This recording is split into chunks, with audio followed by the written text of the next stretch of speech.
De acuerdo, hermano. Entonces, recapitulando lo que vimos la clase pasada, en la parte 1 del contenido número 7, pudimos abordar los contenidos, los objetivos 1 y 2, que corresponden a los días desde el día domingo en la entrada triunfal de Jesús a Jerusalén en la Pascua, y llegamos hasta la entrega por parte de Judas Iscariote a los principales sacerdotes y a los ancianos en Jerusalén. Sabemos todo lo que aconteció, sabemos lo que pasó en la cena, el nuevo pacto. Vimos todos estos aspectos que, bueno, contextualizamos brevemente para tener esto en cuenta y continuar la noche de hoy con los contenidos siguientes que corresponden al objetivo número 3. Que el objetivo número 3 nos indica que es conocer el proceso de persuasión y tribunalicio en su juicio.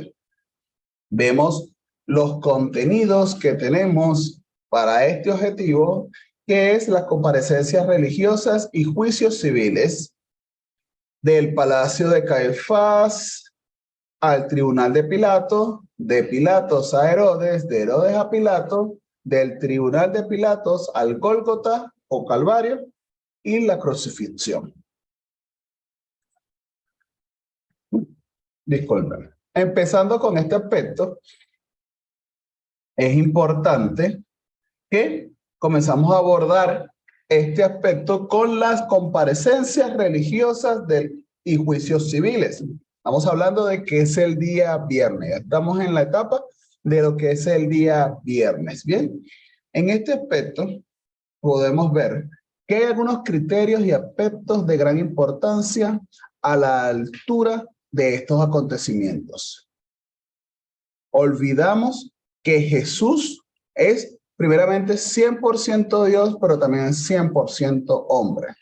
Tenemos hoy en día una gran bendición para poder entender muchas de las cosas que para el momento no se comprendían del todo, las experiencias terribles, la traición de íntimos amigos, la negación de otros, ser rechazado, repudiado y abandonado por sus propios discípulos. Jesús asumía que el mundo estaba contra él. Y ver y sentir ese odio de los hombres, pero que Jesús tenía en amor un propósito y un mensaje que prevalece hasta la eternidad. Vemos cómo humanamente Jesús estaba solo, pero sabemos que el Padre lo acompañaba. Vemos que es solo humanamente. Y le daba todas esas fuerzas ante todo el sufrimiento y el padecimiento que tenía.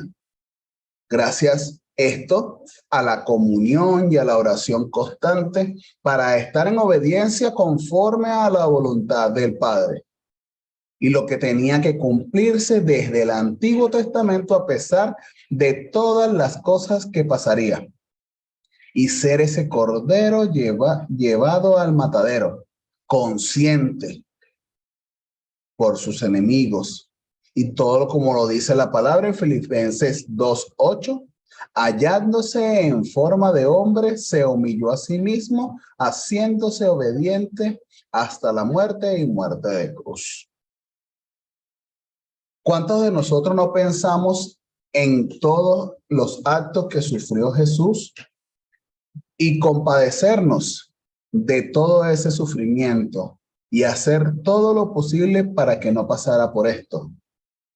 Pero estudiando y profundizando en la palabra, era justo y necesario, donde Jesús estaba consciente de lo que tenía que hacer en obediencia para mostrar el camino de redención al Padre y así exaltar el reino de Dios a los hombres y que pudieran tener acceso por medio de él.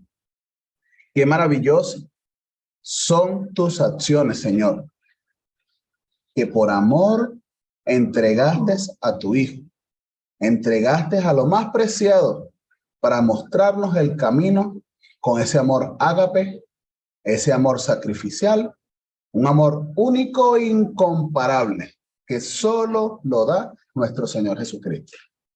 Jesús, a continuación, iba a pasar por un conjunto de juicios sin sentidos por parte de líderes religiosos para buscar la manera de señalarlo y culparlo de algo que usted y yo, hermanos, sabemos que Jesús estaba limpio de todo pecado. Es inocente de todo lo que iba a ser acusado. A pesar de ello, levantaron falsos testimonios para tener esa aprobación de los hombres ante las incoherencias de estos líderes religiosos. Vemos cómo estos juicios son eclesiásticos y civiles. Eclesiásticos cuando tenían que compadecer al Sanedrín por acusaciones religiosas, y civiles cuando tenían la intervención de las autoridades romanas, y esto hay que dejarlo un poco claro para poder entender el por qué tendría que ir en algún momento los juicios al Sanedrín y los juicios al gobernador o al tetrarca. Estas comparecencias religiosas y civiles podemos ver que fueron seis audiciones, los cuales vamos a colocar o vamos a mencionar la noche de hoy, hermanos, que primeramente fue ante Anás, el suegro del sumo sacerdote Caifás. Después, el Sanedril durante la noche, el Sanedril después de la salida del sol, en horas del día, después ante Pilatos, ante Herodes Antipas, y nuevamente retorna a Pilato. Estos son las seis audiciones, los 6 juicios que se dieron en ese momento, en ese poco tiempo, en ese lapso de tiempo. Comenzamos entonces, hermanos, con la primera de estos juicios, lo cual es Jesús ante el sumo sacerdote. Bien, en este aspecto lo podemos ver en la palabra de nuestro Señor en Mateo 26:57, Marcos 14:53, Lucas 22:54 y Juan 18 del 13 al 14. Y es donde podemos ver, hermanos, que Jesús es llevado no al sumo sacerdote, sino a Anás, el sumo sacerdote, suegro del sumo sacerdote Caifás, donde podemos denotar que este encuentro no tenía ningún significado especial.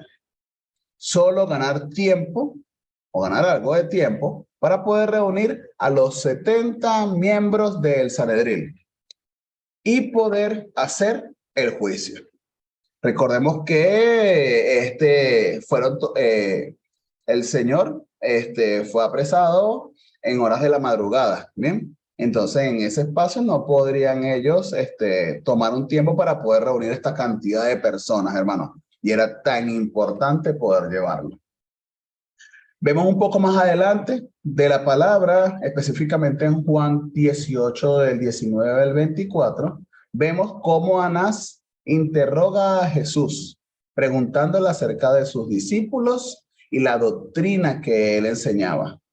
Pero Jesús, respondiéndole contundentemente que todas sus enseñanzas no han sido ocultas y se han hablado al mundo. Dice también Jesús que no le pregunte a él de estas cosas, sino a todos los que han oído sus enseñanzas.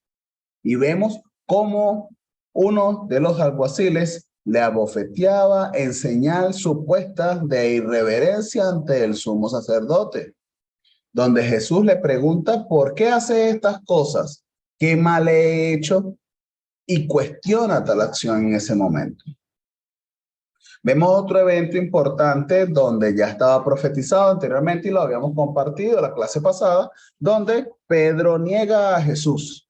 Ahí tenemos las referencias bíblicas y lo cual podemos ver en este punto, hermanos, que en esta porción de la palabra, Pedro sigue de lejos a Jesús una vez es apresado y entró al patio donde se encontraba Jesús, y ahí es el patio del sumo sacerdote. Pudo pasar desapercibido, ya que estaba un grupo de personas reunidos en ese sitio y por ende, a simple vista, no era notado. Pero una criada, una sierva del sumo sacerdote, le reconoció y le preguntó si estaba con Jesús el Nazareno. Pero Pedro le negó por primera vez. Luego Pedro va a la entrada y canta el gallo la primera vez.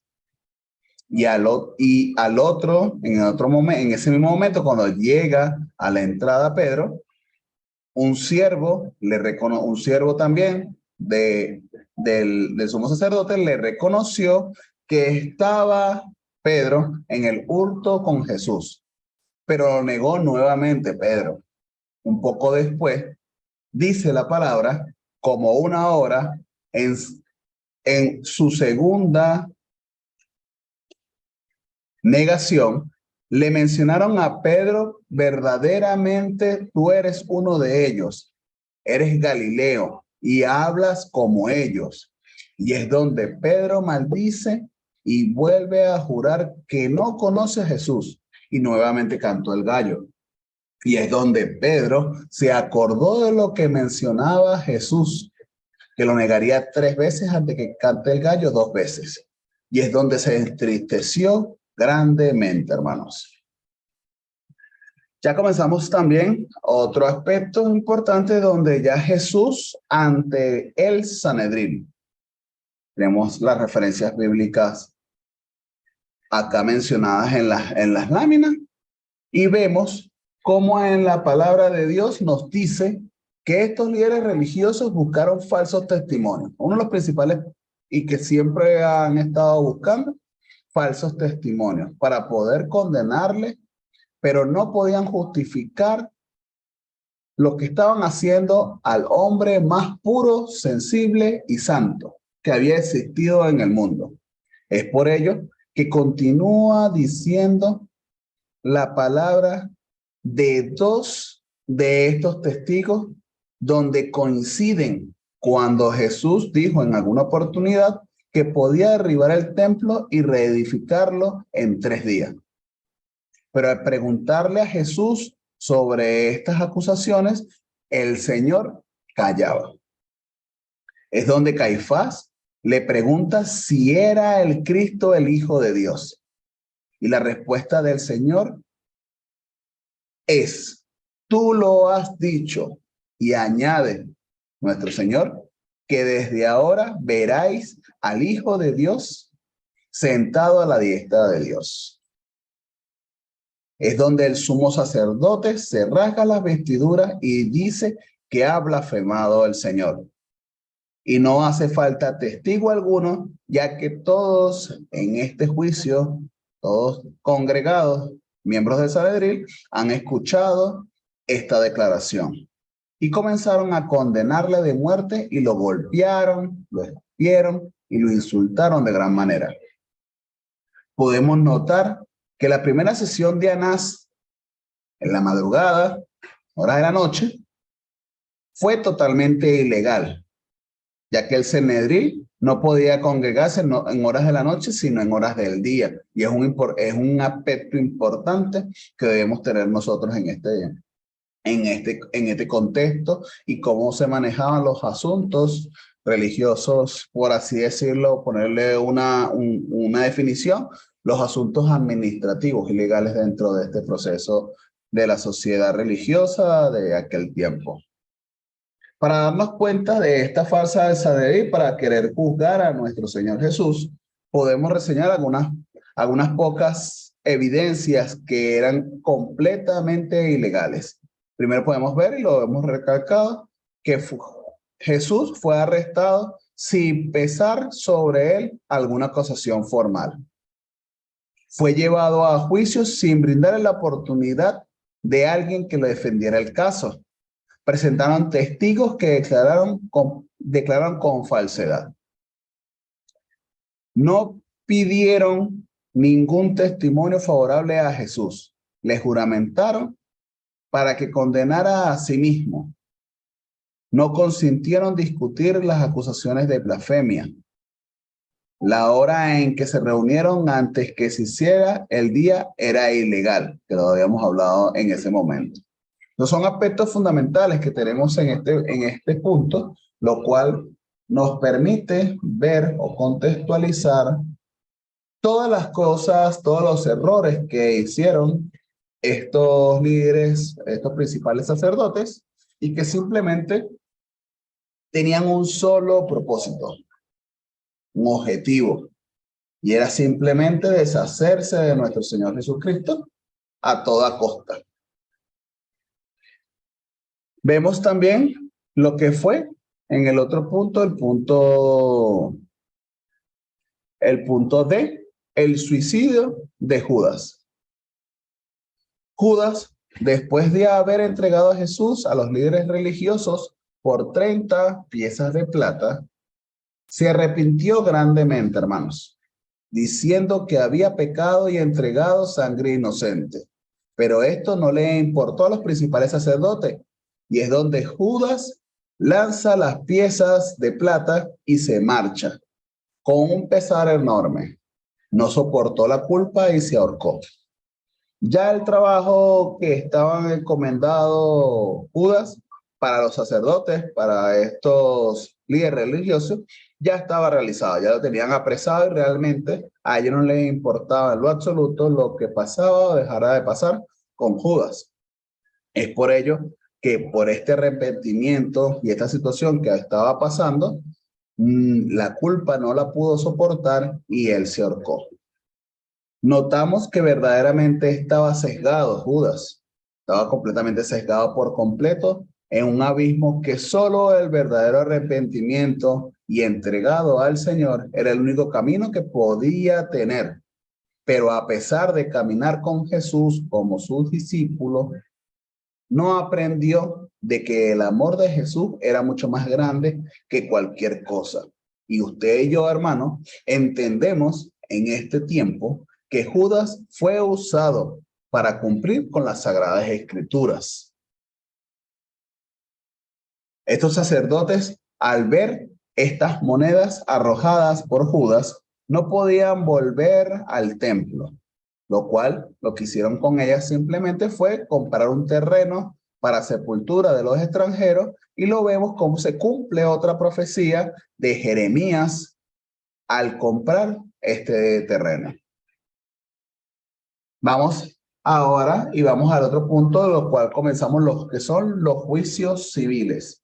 Los juicios civiles empezando con el gobernador de Roma, que es Pilatos. Ya había realizado el supuesto juicio eclesiástico contra nuestro Señor, pero ahora era necesario presentar esto ante el gobernador de Roma y consentir el veredicto, ya que dentro de las leyes romanas no podían condenar a muerte por crucifixión. Podemos ver en la palabra que Pilatos interroga a Jesús y le pregunta si era el rey de los judíos. El Señor responde: tú lo has dicho. Es lo único que podemos ver y escuchar que Jesús le dijo a Pilato, ya que indagaba más que estaban acusando a los sacerdotes, estaban acusando a los sacerdotes y los ancianos, pero nuestro Señor no mencionaba ninguna palabra. Podemos analizar en Juan cómo hay más detalles de este acontecimiento particular. Recuerden que es Juan 18 del 28 al 38, lo cual en este punto nos dice que los sacerdotes no podían dar muerte a Jesús conforme a su ley. Seguimos adelante con el interrogatorio y vemos cómo Pilato continúa, pero al seguir preguntando, Jesús menciona que su reino no es de este mundo, su reino está fuera de este mundo. Él vino a dar testimonio de la verdad y para lo que estaba y el vino para lo que estaba pasando en ese momento. Como lo habíamos dicho anteriormente, bueno, ya estaba, el Señor ya estaba consciente, estaba consciente de lo que estaba haciendo y que era para cumplir en obediencia la palabra escrita. Pilatos, al ver lo delicado que era este caso y viendo que Jesús era de Galilea y que bajo la jurisdicción de Herodes Antipas, que era el reinado de Galilea y de Perea, entonces, para zafarse de tomar alguna decisión, simplemente remite a Jesús a Herodes Antipas. Y es donde viene el segundo,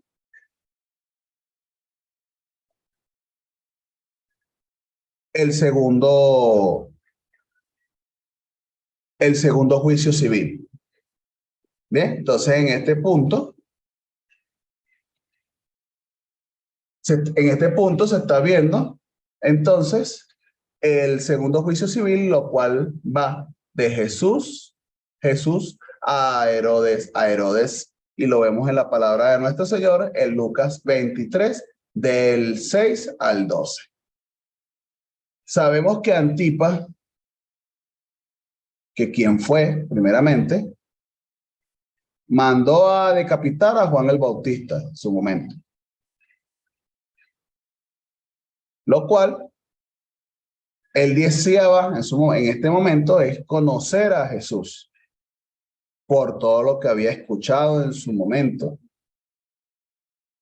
donde esperaba de él es que hiciera alguna señal de manera personal o ante sus ojos. Pero eso no pasó. Herodes le preguntó muchas cosas, pero Jesús no respondió en lo absoluto. Tanto Herodes como los presentes menospreciaron y encarnecieron de gran manera a Jesús. Y lo único que hizo para poder tener este aspecto en este juicio, simplemente lo único que hizo Herodes fue vestirlos con ropas espléndidas y poder volver a remitirlo a Pilatos. En este punto, entonces, continuaremos con mi esposa para tomar lo que es el otro punto en estos 8 minutos y continuamos en este aspecto, hermanos. Ok, muy buenas noches, hermanos. Vamos al segundo encuentro de Jesús con Pilatos, que intenta dejarlo libre.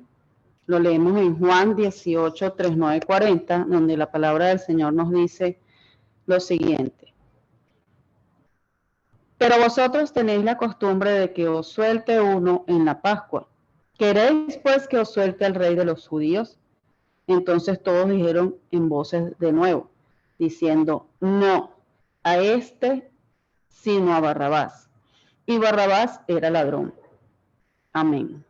Aquí vemos en el Evangelio de Juan que nos describe pues un escenario donde en las fiestas se tenía la costumbre de soltar a un preso y bueno, Pilatos recordó y vio que era una oportunidad de soltar a un inocente porque no le había encontrado ningún delito. Y bueno, les dice para soltarlos y aprovecha, pero el pueblo no lo acepta así.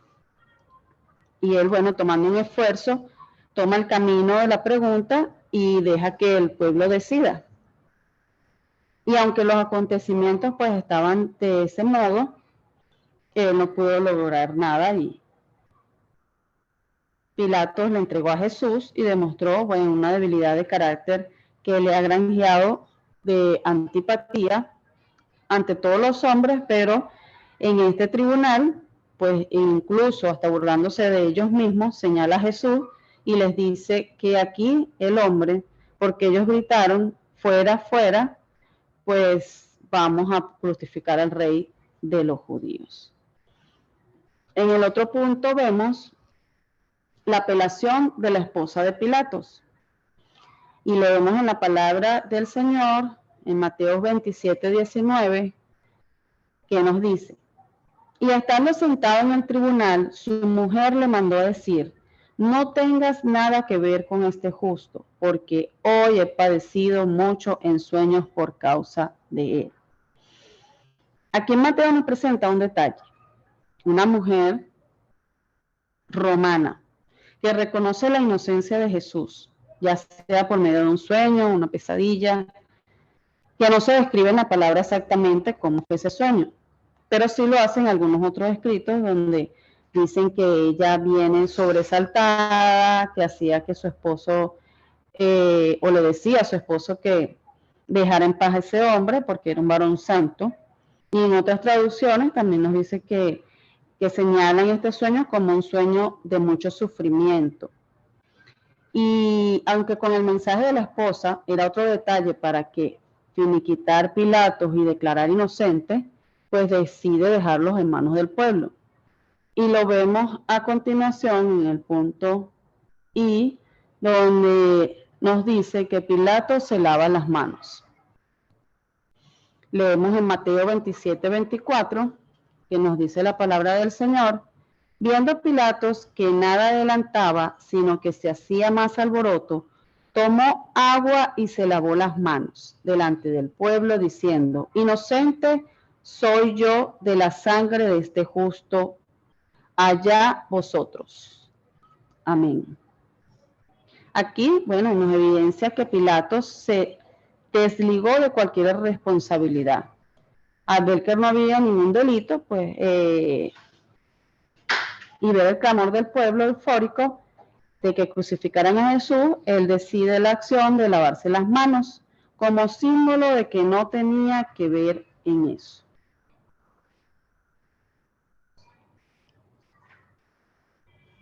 Hermanos, si tienen una pregunta hasta el momento, vamos a aprovechar estos 3 minutos que nos quedan, si vamos bien, si vamos muy rápido, vamos a aprovechar estos 3 minutos si tienen alguna pregunta para entonces continuar en el otro bloque. Buenas noches, hermana. Bendiciones para todos. Buenas Eh, noches, hermano Eduardo. Me llama mucho la atención la actitud de Pedro, porque, claro, Pedro niega a Jesús, pero no solamente que lo niega.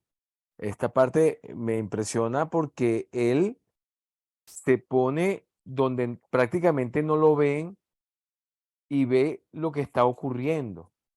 Es así, ¿verdad? ¿O estoy equivocado?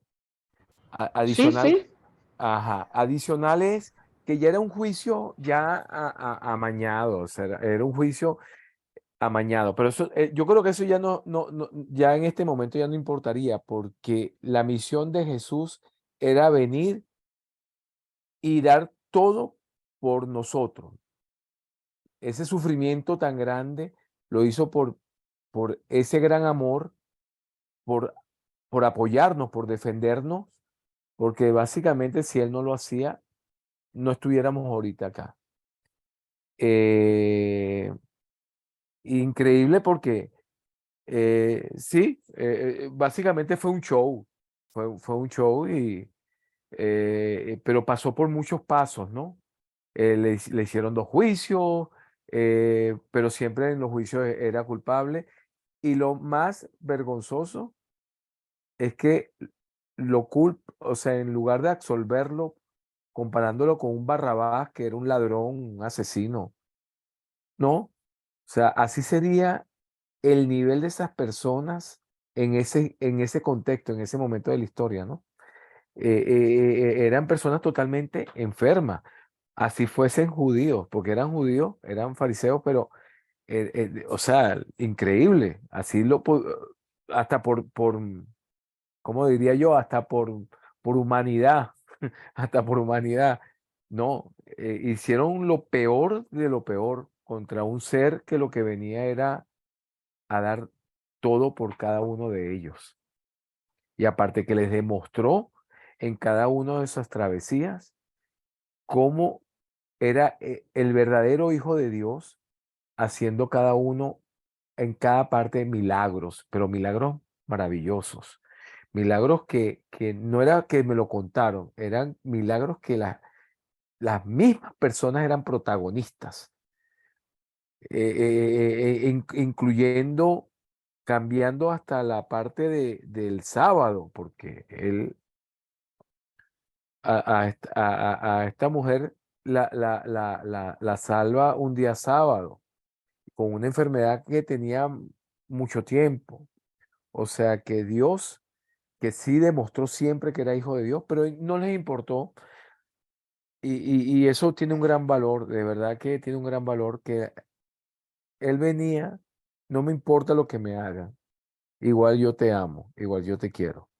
Lo menos que uno puede hacer. Amén, amén. Ujú, así, ay, creo que se cayó, mi amor. Ok. Ah, ok, pensé que se había caído. Eh, Buenísimo ese aporte, hermano, buenísimo, de verdad que sí. sí, Este, es muy bueno y lo que sigue a continuación, bueno, vamos a seguir este, y reconociendo eso que usted acaba de decir. Y bueno, antes que se caiga, vamos a salir y vamos a volver a entrar para seguir con la conversación.